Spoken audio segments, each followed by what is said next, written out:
I reserve. The gentleman reserves. The gentlewoman from Minnesota is recognized. Mr. Speaker, I yield 2 minutes to my colleague from Minnesota. The gentleman is recognized. Thank you, Mr. Speaker. As a law enforcement officer for over 23 years, I have had to make the devastating visit to unsuspecting family members to tell them that their loved one has died because a driver who was driving under the influence.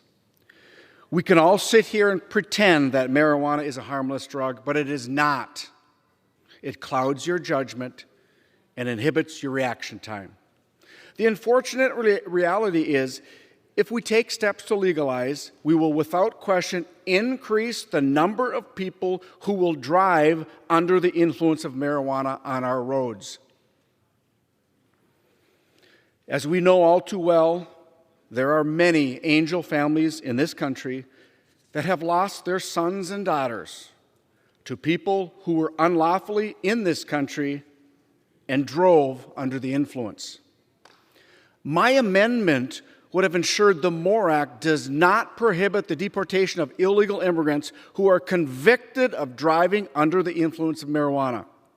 Unfortunately, Democrats blocked my common sense and potentially life-saving amendment.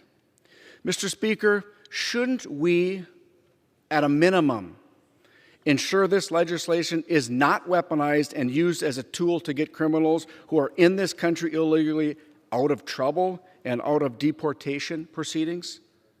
It seems to me that the safety of the American people continues to be a low priority for this Democrat majority. I ask my colleagues to vote no on the rule. Thank you, and I yield back.